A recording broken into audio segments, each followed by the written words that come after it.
പരിശുദ്ധ പരമദിവ്യകാരുണ്യത്തിന് എന്നേരവും ആരാധനയും സ്തുതിയും പൂഴ്ചയും ഉണ്ടായിരിക്കട്ടെ. അനന്തകാരുണ്യത്തിന് ഉറവിടമായ കർത്താവെ, ഞാൻ അങ്ങേ സ്തുതിച്ച് ആരാധിച്ച് മാത്തപ്പതേങ്ങയ്ക്ക് നന്ദി പറയും. നിൻ്റെ കാരുണ്യവും നിൻ്റെ സ്നേഹവും അനുഭവിച്ചറിയ ഞങ്ങൾ ഓരോരുത്തരും നിൻ്റെ തിരുവിഷ്ടമനുസരിച്ച് ജീവിക്കുവാൻ ഈ പ്രഭാതത്തിൽ വിളിച്ചതിനെ ഓർത്ത് നന്ദി പറയും.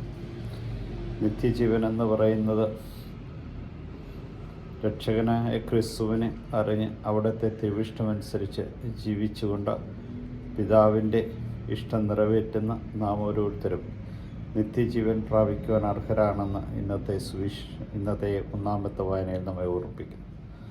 ദൈവത്തിൻ്റെ കൃപാവരം നേടിയെടുക്കുവാൻ നമ്മൾ ഓരോരുത്തരും നമുക്കായി തന്ന രക്ഷകനെ സ്വീകരിച്ചുകൊണ്ട് ജീവിക്കണമെന്ന് ഇന്നത്തെ വചനത്തിൽ ഓർമ്മിപ്പിക്കുന്നു.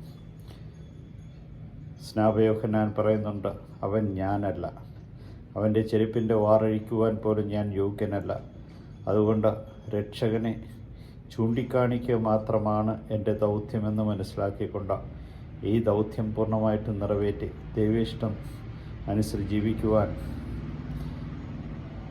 നമുക്ക് ഓരോരുത്തർക്കും കഴിയണമെന്നുള്ള ആഹ്വാനമാണ് സ്നാപയോഹന്നാൻ ഇന്നത്തെ സുവിശേഷത്തിലൂടെ നമുക്ക് നൽകുക. നമുക്ക് വന്ന രക്ഷകനായ ക്രിസ്തുവിനെ സമ്പൂർണ്ണമായിട്ടും സ്വീകരിച്ചുകൊണ്ട് നമുക്ക് അവിടുത്തെ ആരാധിച്ച് മഹത്വപ്പെടുത്താം. കർത്താവായ യേശുവേ, നിൻ്റെ ദൈവഹിതം എന്തെന്നറിഞ്ഞതനുസരിച്ച് ജീവിക്കുവാനും അങ്ങേ മഹത്വപ്പെടുത്തുവാനും ഇന്ന് ഇതിനെ ഞങ്ങൾക്ക് കൃപ നൽകി അനുഗ്രഹിക്കണം. നീയാണ് രക്ഷകനെന്നും നിൻ്റെ കാരുണ്യമാണ് ഞങ്ങളുടെ ജീവിതമെന്ന് മനസ്സിലാക്കുവാൻ കൃപ നൽകി അനുഗ്രഹിക്കണം. യേശുവെ, ഞാനങ്ങ് വിശ്വസിക്കുന്നു, ഞാനങ്ങേ മഹത്വപ്പെടുത്തുന്നു, ഞാനങ്ങേ തിരുവിഷ്ടമെന്ന് ജീവിക്കാൻ ആഗ്രഹിക്കുന്നു. നിൻ്റെ തിരുനാമം എന്ന് മഹത്വപ്പെടുത്തുവാനും നിൻ്റെ സാക്ഷിയായി തീരുവാനും ആഗ്രഹിക്കുന്നു. നിൻ്റെ കൃപകളാൽ നിറഞ്ഞ ഞങ്ങളെ ഓരോരുത്തരെയും ഇന്നേ ദിനം നയിക്കണമേ. ഞങ്ങൾക്ക് ആവശ്യമുള്ള എല്ലാ കൃപകളും നൽകി ഞങ്ങൾ ഓരോരുത്തരെയും ശക്തിപ്പെടുത്തി അനുഗ്രഹിക്കണമേ.